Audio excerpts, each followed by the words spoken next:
Hey guys, I'm just making this video for an RX400h, 2006 RX400h. Taking these uh,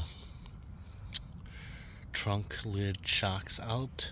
I watch a lot of videos and theirs popped out. Mine did not pop out. I think the ones that I have, they're like this where they don't pop out. So I don't know if you buy the whole assembly together or not, but this doesn't look like it's ever been removed before, and it doesn't pop out. It looks like it'll pop out, but I've tried forcing it with wrenches and screwdrivers and everything just like in the videos, and they don't pop out. So this is the one that I got done already, and this one does pop out.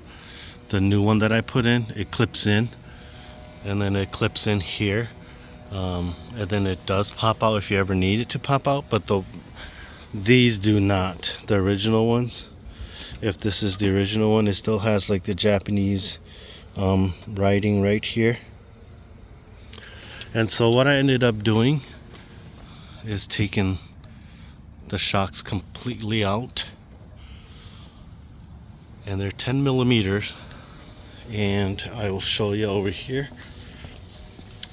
In my case, I had to use a grinder, and I grounded it down on the side, as you can see, on both sides.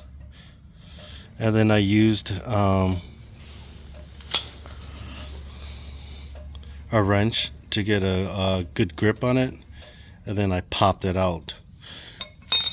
So I thought that I would just update you guys, because I've seen some people on the internet and they were like, how come it doesn't pop out? Well, some do and some don't, I guess.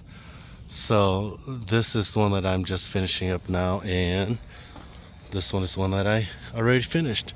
So this one, next time, hopefully I don't ever have to replace it, but if I ever do, this one will pop out very easy, just like the videos on YouTube. And I hope that this helped out you guys. All right.